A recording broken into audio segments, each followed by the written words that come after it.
This is Chuck Cecil with the 11th of a 12-hour remembrance of Glenn Miller, the man and his music, featuring the records and the people who were there with him, making music and memories. I got along with him fine, up until, when the band was going to break up. And I was with Glenn until he joined the Army, September 42. He didn't play a lot of solos because he knew if he played a ballad solo, he was going to be compared to Tommy Dorsey, and he knew if he played a jazz solo, he was going to be compared to Teagarden or somebody, so he played section work, and he was a good, strong trombone player.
Glenn Miller recording session number 66, RCA Victor Studios, Hollywood, California. The session was held the second day of April, 1942, while the band was still working on the film Orchestra Wives. Jerry Gray's arrangement of American Patrol would result in another million-selling record. Skippy Martin continued to play lead alto. If I can be frank, one reason that we weren't really close is because he wanted me to write. And now I wouldn't have had any trouble, but in those days I wasn't. I kept hearing how the band would play maybe something that I would write, and I started 3 arrangements, and I never could. I never finished one, and I think he frankly resented it a little. From this point on, Miller records would no longer be released on the 35-cent Bluebird label, but on the 75-cent RCA Victor label. It didn't slow a bit. The demands for records by Glenn Miller, Memory Maker.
B, C, D, E, F, G, H. I got a gal in Kalamazoo. Don't wanna boast, but I know she's a toast of Kalamazoo. Zoo, zoo, zoo, zoo, zoo. Years have gone by. My, how she grew. I liked her looks when I carried her books in Kalamazoo. Zoo, zoo, zoo, zoo. I'm gonna send a wire, hopping on a flight, leaving today. Am I dreaming? I can hear her screaming. Hiya, Mr. Jackson, everything's okay. A-L-A-M-A-C-O. Oh, what a girl, a real pipperoo. I'll make my bid for that freckle-faced kid I'm hurrying to. I'm going to Michigan to see the sweetest girl in Kalamazoo. Kalamazoo.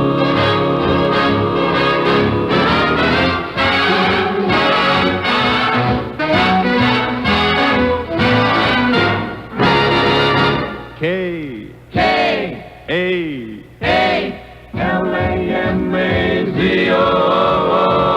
What a gal, a real pipperoo. We're going to Michigan to see the sweetest gal in Kalamazoo. Zoo, zoo, zoo, zoo, zoo, zoo, zoo, zoo, zoo, zoo.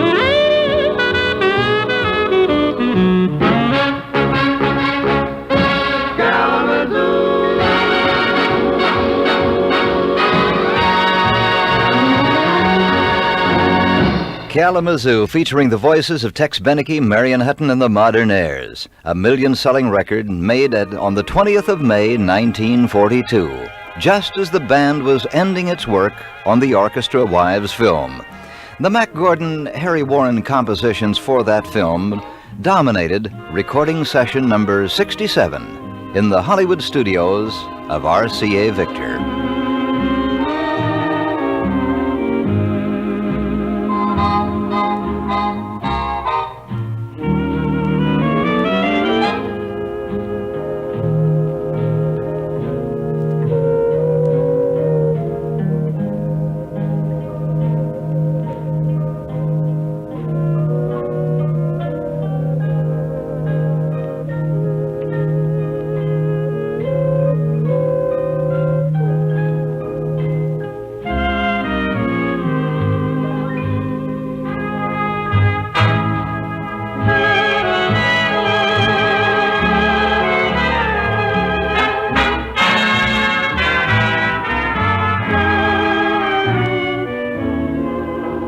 At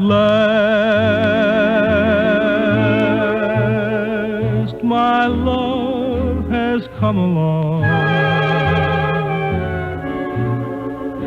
My lonely days are over, and life is like a song. At last, the skies above are blue. My heart was wrapped in clover the night I looked at you.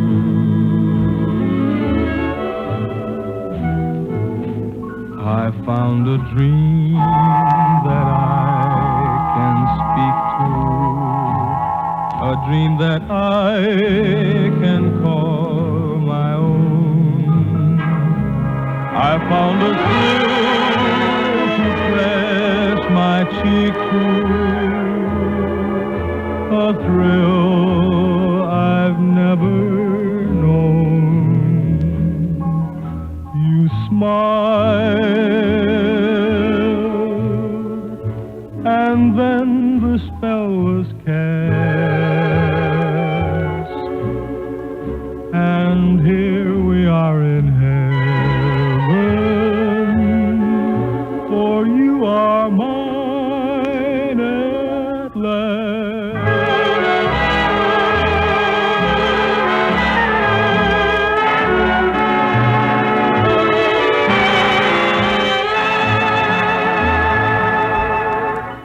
Eberly singing the words to At Last, another hit from session number 67.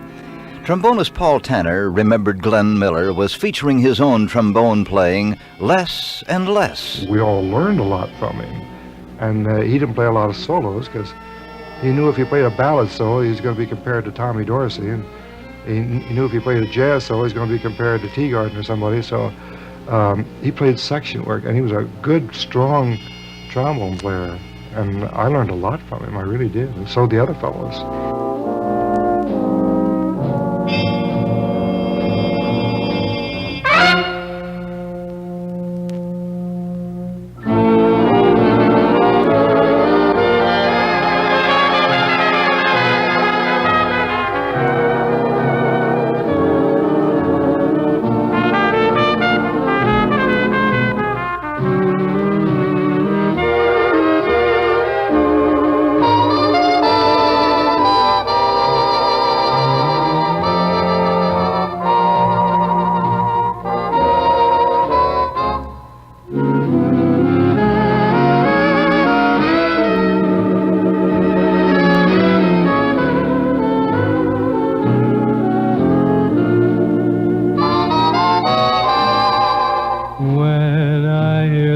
Serenade in blue. I'm somewhere in another world alone with you, sharing all the joys we used to know. Many moons ago. Once again your face comes back to me, just like the theme of some forgotten melody in the album of my memory. Serenade in blue. It seems like only yesterday, a small cafe, a crowded floor, and as we dance the night away, I hear you say forevermore, and then the song became a sigh, forevermore became goodbye, but you remain in my heart. So tell me, darling, is there still a spark, or only lonely ashes of the flame we knew? Should I go on whistling in the dark? Serenade in blue.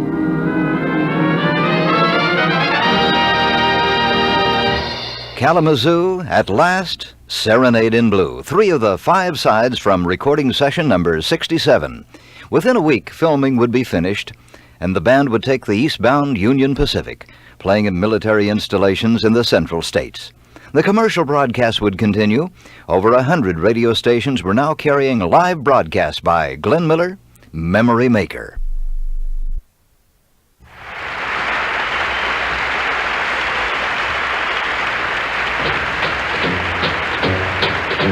Hey, Brown.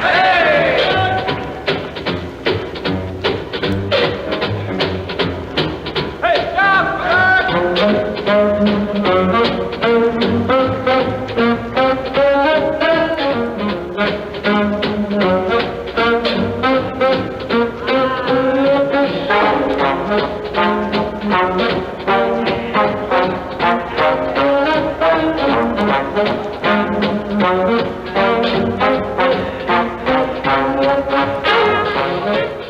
The night of June 2nd, 1942, the Glenn Miller Orchestra had already played and entertained servicemen at the Navy Pier in Chicago and Fort Sheridan, Illinois. Now they were broadcasting from the Great Lakes Naval Training Station. Next night, June the 3rd, new recruits at Camp Grant in Rockford, Illinois were treated to music by Glenn Miller.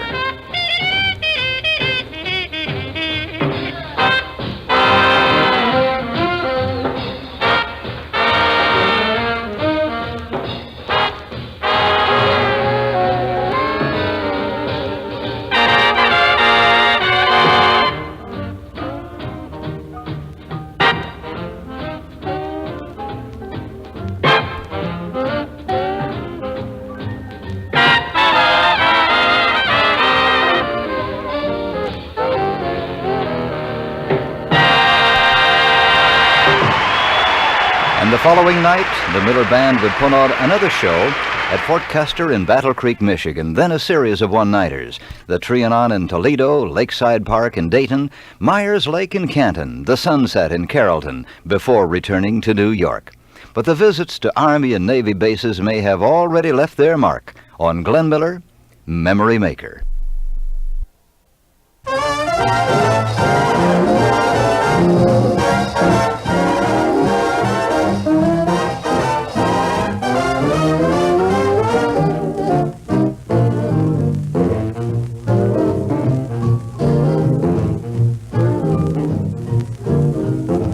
Baby, what's wrong with you?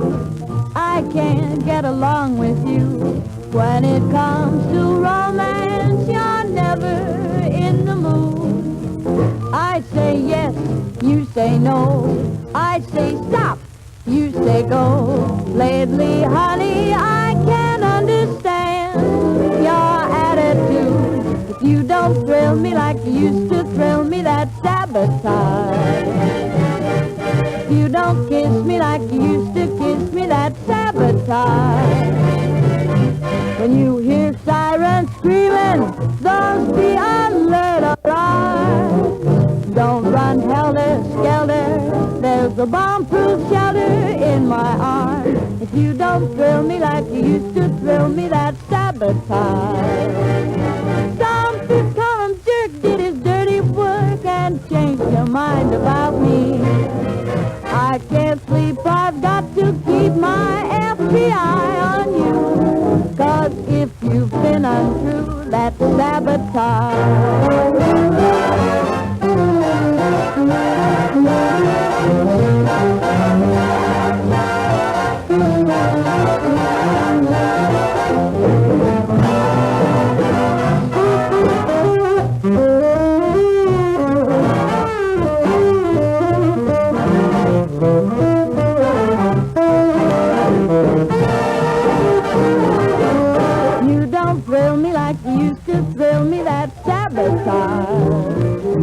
Some fifth-column jerk did his dirty work and changed your mind about me. I can't sleep, I've got to keep my FBI on you. 'Cause baby, you've become a habit. Please don't go and try to grab it. If you've been untrue, that's sabotage.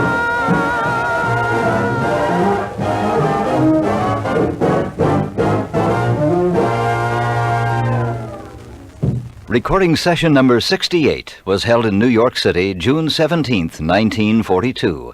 That's Sabotage was another song written for Marion Hutton to sing in the film Orchestra Wives, but was left on the cutting room floor. It was written with me in mind, and it was supposed to be in the picture that we did, Orchestra Wives. And what happened was, I guess it was either the War Department or someone who did the censoring at the time, you know, it was during the war, decided that it would be detrimental. And it really wouldn't have been, but you know, they were so careful about everything. And it was a big musical number in the picture. And it was the one that I had. Session 68 found Ray Eberle making his last record with the Miller Band.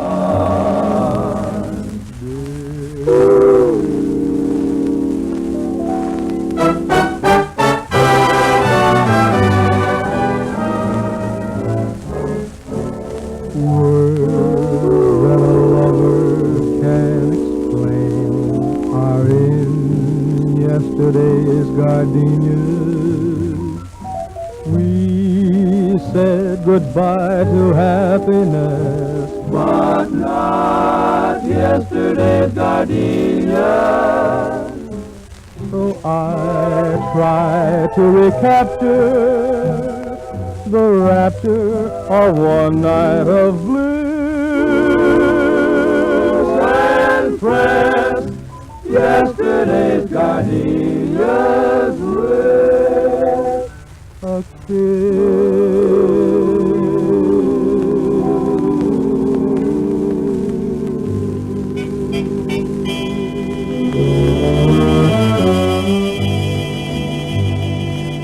Yesterday's Gardenias recorded June 17th of 42. Some said singer Ray Eberly was fired by Glenn Miller a few days later because he showed up late for a broadcast. This is not true. I quit. We had done a picture called Orchestra Wives before. We were, at the time I quit, we were in the College Inn in the Chicago Hotel, Sherman Hotel in Chicago. And the weekly checks were coming around, and then on top of that were the picture checks. And everyone in the orchestra got their picture checks except me. And I said, "Hey, Glenn, where's my check?" He said, "I'm sorry, Harv, you're under contract, you don't get one." I said, "You want to bet?" So I left, just walked out of the room. This was about a half hour or so before we went on the air. And that's when you had to clear tunes for radio. And I walked out and I went upstairs. And they sent John O'Leary up, the manager, and he sent everyone up to try to get me back down, but I wouldn't come back down. So Glenn never in his life fired me.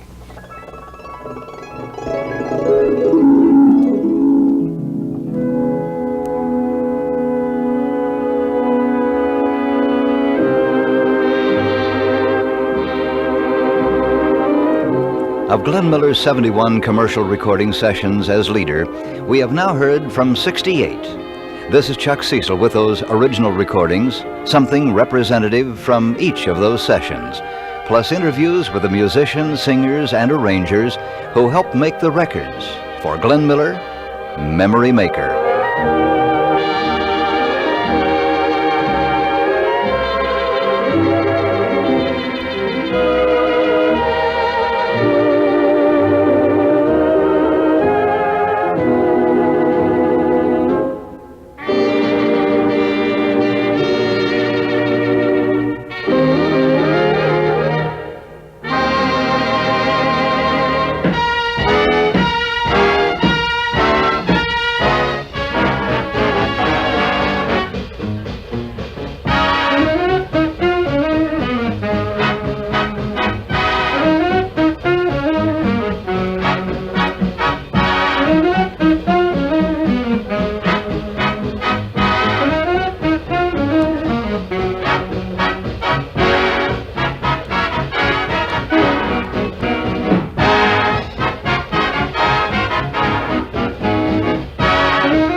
Recording session number 69. It was held July the 14th, 1942, at the Victor Studios in Chicago. Caribbean Clipper. It found lead alto man Skip Martin still feeling like a newcomer to the Glenn Miller Orchestra. I didn't get to know him very well. We weren't close. I was only around the last 10 months of the band. And, of course, we traveled some, and he was busy with his life, and I was busy with mine, you know.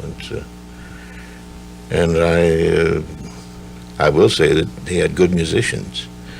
I wasn't as happy musically as I was with Benny, frankly. From a musician standpoint, Miller may not have been in the same league as Benny Goodman in the idiom of swing, but for the construction of romantic moods, he had few, if any, equals.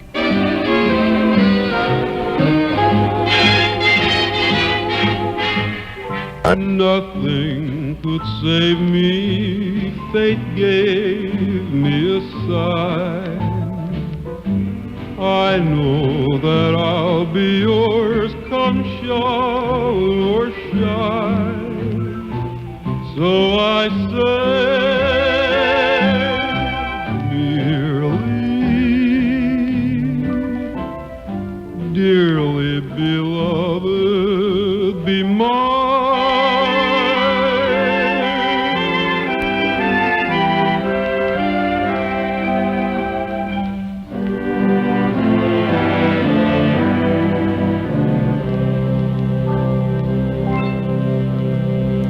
New vocalist for Glenn Miller, Skip Nelson, joining the Modern Airs for Dearly Beloved. Another of the four sides made it session number 69 by Glenn Miller, Memory Maker. The transportation situation was just terrible at the time the band broke up. I mean, you know, you couldn't, no more chartered buses and things like that, and you had to ride trains, and sometimes you'd sit on an instrument for 500 or 600 miles. You know, you couldn't get a seat and so forth. So I think most everyone was kind of glad in some way to see the thing end because of the situation. I mean, of course, that the war brought on. Transportation, such as it was, had gotten the Glenn Miller Orchestra to Chicago from New York, the band traveling by train. But there were other problems. Musicians were getting draft notices. There was an impending strike by the Musicians' Union against recording companies. But in a period of 3 consecutive days, Miller's band would record 13 sides, including a million seller that featured Johnny Best on trumpet.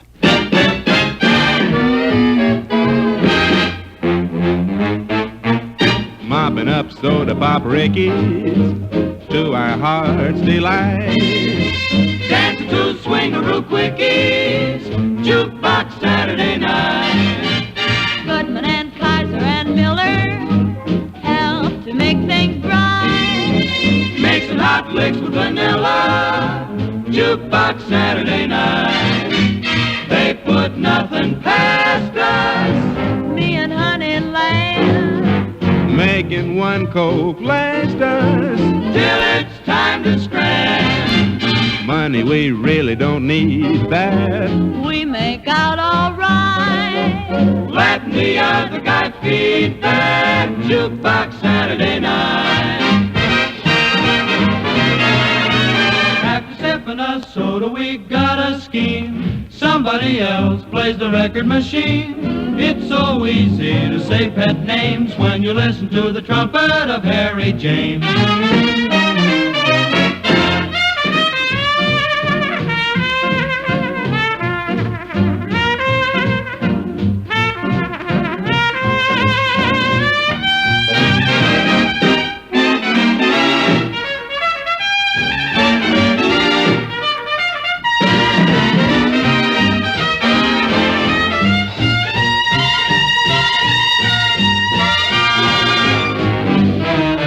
We love to hear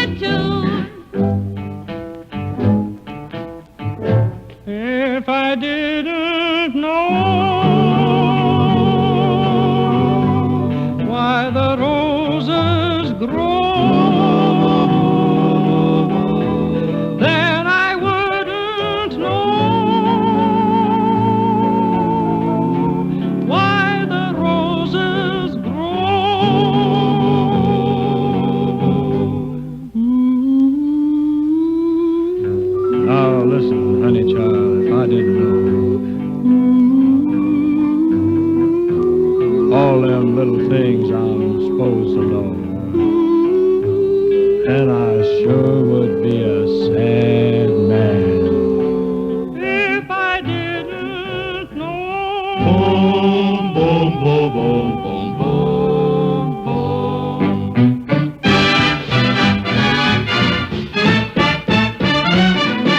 Money, we really don't need it. We'll make out all right.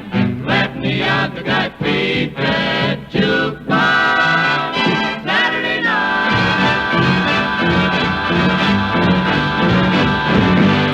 Marion Hutton, Tex Beneke, and the Modernaires singing Jukebox Saturday Night. It was Glenn Miller recording session number 70, the 15th of July, 1942, Chicago. Billy May was there. We got to Chicago in the middle of the summer. I guess it was in July, and I don't remember when the band was called, but we recorded. Boy, it was really hard because we were working the College Inn, I think, at the Sherman Hotel, and we were working there at night, and we were doing 3 Chesterfield programs a week, and we were recording at RCA Victor in Chicago. And sometimes we'd have to get up like at 9 o'clock in the morning. We worked till 2 the night before, you know, and it was really rough, but we got a lot of good records in there. Bill Finnegan wrote some really good arrangements, and that's when Skip Nelson was singing in the band. Ray Eberly had decided to leave right about that time. In fact, we knew about then that Glenn was angling around. He was. We would have all kinds of service people come down, and Glenn would have them, you know, as his guests. And one night it would be the Air Force, and the next night it would be the Army, and then it would be the Navy, and finally I guess he picked on the Air Corps.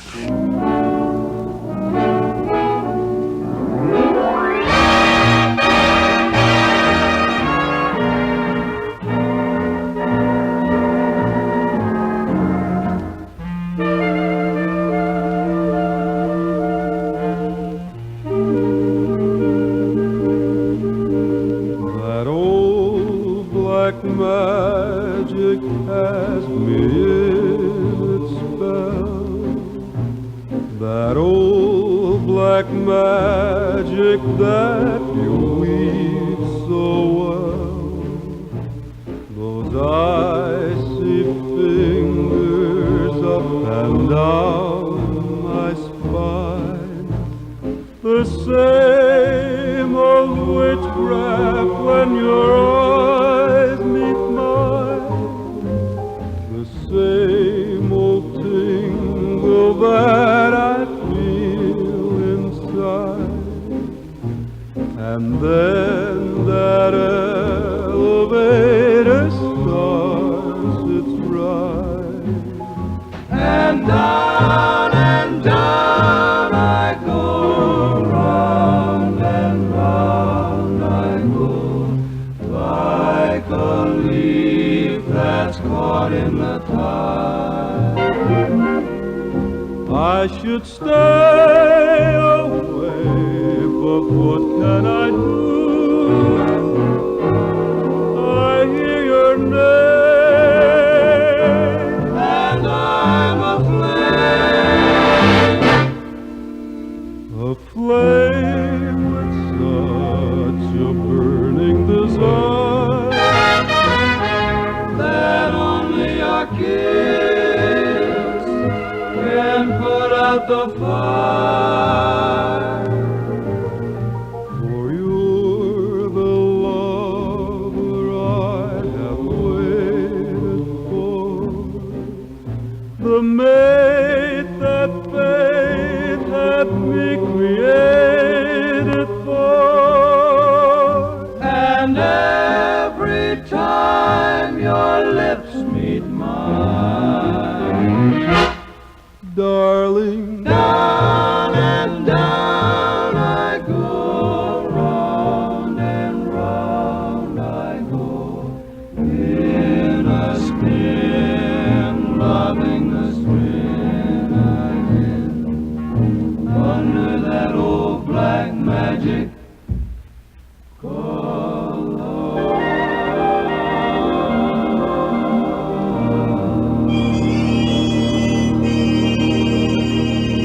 That Old Black Magic, another of the 4 sides recorded in Chicago at session number 70.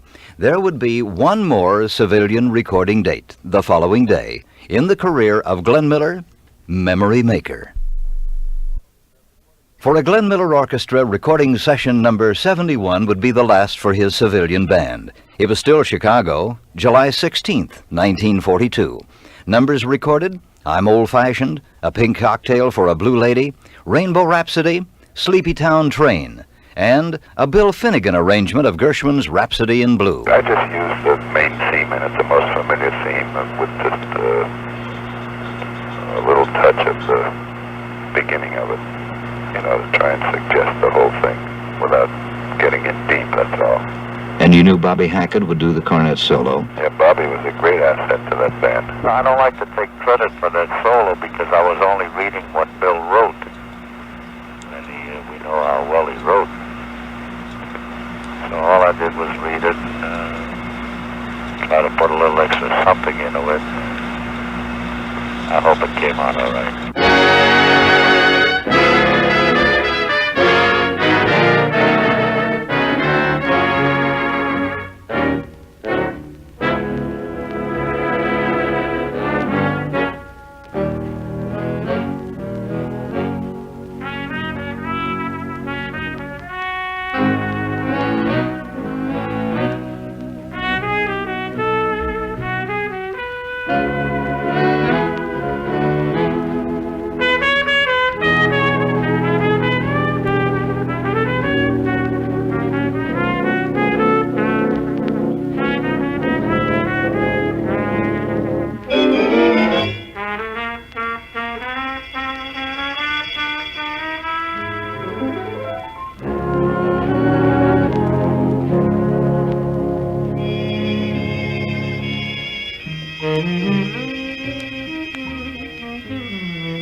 Rhapsody in Blue, and that was it. The final number for Glenn Miller's 71st and final civilian recording session, July 16th, 1942.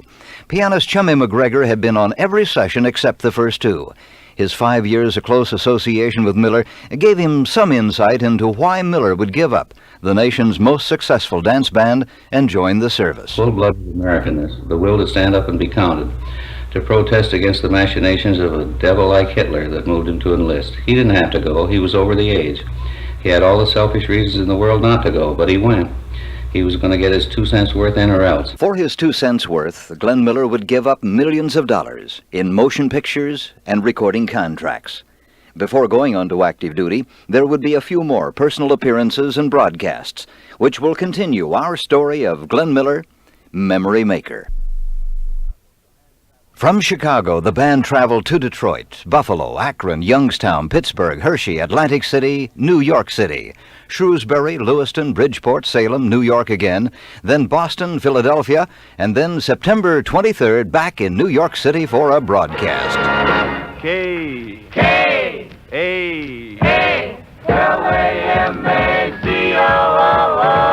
what a gal, a real pepperoni. I'll make my bid for that freckle-faced kid I'm hurrying to. We're going to Michigan to see the sweetest gal in Kalamazoo. Zoo, zoo, zoo, zoo, zoo, zoo, zoo, zoo, zoo.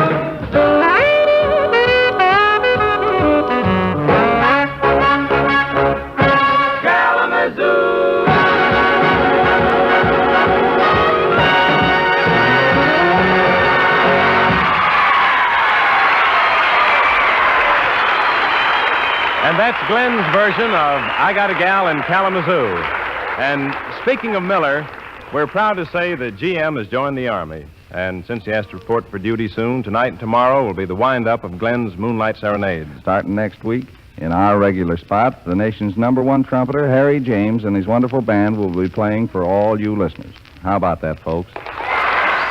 The following night, September 24th, the Miller Band would open its final stand at the Central Theater in Passaic, New Jersey. They had it on the marquee, the farewell performance of the Glenn Miller Orchestra, and it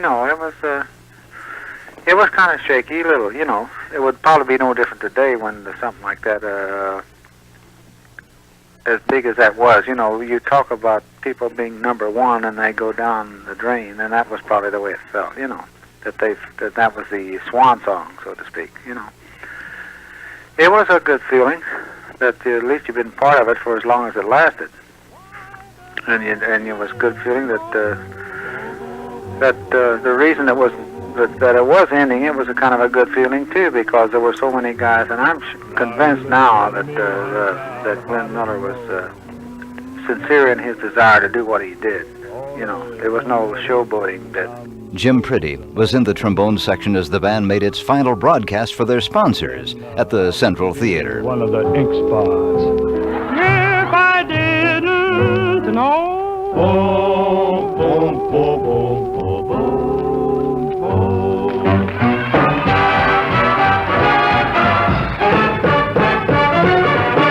Money, you really don't need it. We'll make out all right.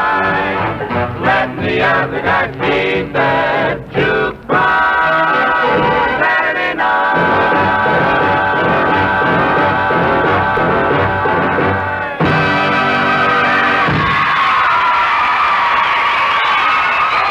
That was Jukebox Saturday Night, and that lad that imitated Harry James really did a job. The reason? Because it was Harry James himself. Harry, come on over here and say something. Well, hello, everybody. Harry, naturally, we're very reluctant to give up our Moonlight Serenade. But since I got a date with Uncle Sam coming up, I can sincerely say I'd rather have you take over our regular Tuesday, Wednesday, and Thursday spot than anyone I know. So, next Tuesday, get to work, mister. Well, Captain Miller, coming from you, that's an order. But seriously, Glenn, I'm sure everyone agrees with me that you're doing a mighty fine thing in joining the Army. Thank you very much, Harry. That's swell. Folks, it makes me feel a little sad to leave Marion, Tex, Skip, the Modernaires, this wonderful gang of boys in the band, and all our friends listening. If there's a lot of swell guys in the outfit, I'm going in, and maybe all of us can get together again after this thing is over. In the meantime, I'll see you all in the Army, and we'll say goodbye. Glenn Miller's final civilian appearance was made 2 nights later, September the 26th, 1942, at the same theater. Tex Beneke, who had been a mainstay in the band since the spring of '38, said that show never finished. Everybody had a few drinks that night, because they knew it was the last of the band, and we were all very moody about the situation. Marion Hutton broke up, crying out on stage, and Glenn had tears in his eyes while he was playing My Buddy and some of those pretty things, and Hackett had tears, and we all felt bad, and all the kids at the theater. This was the old Central Theater in Passaic, and we never did finish that show. We didn't finish it. We had to close the curtains in because everybody was so broken up about it, including the audience.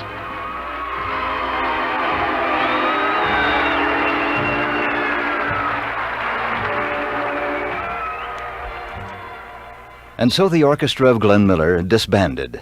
Miller joined the Army Air Corps as a captain. Some of the men went to other bands. Some, like trumpet-playing Zig Zarchi, would join the Army and meet up with Miller at a later time. I was sent to Atlantic City from Florida, and when I got there, I found out that Glenn had plans to start what he ultimately wound up having, the best orchestra he could in the service, and doing the most with it. He was going to start it in Atlantic City, and when I was transferred to Atlantic City, I was very much surprised when he walked in there this one evening when we were trying to figure out who and how and what I was doing there. And they didn't know anything about anybody being transferred or coming in. And so he told me about the plan. A military band of giant proportions in the planning stage concludes the 11th hour of our 12-hour presentation of Glenn Miller, Memory Maker.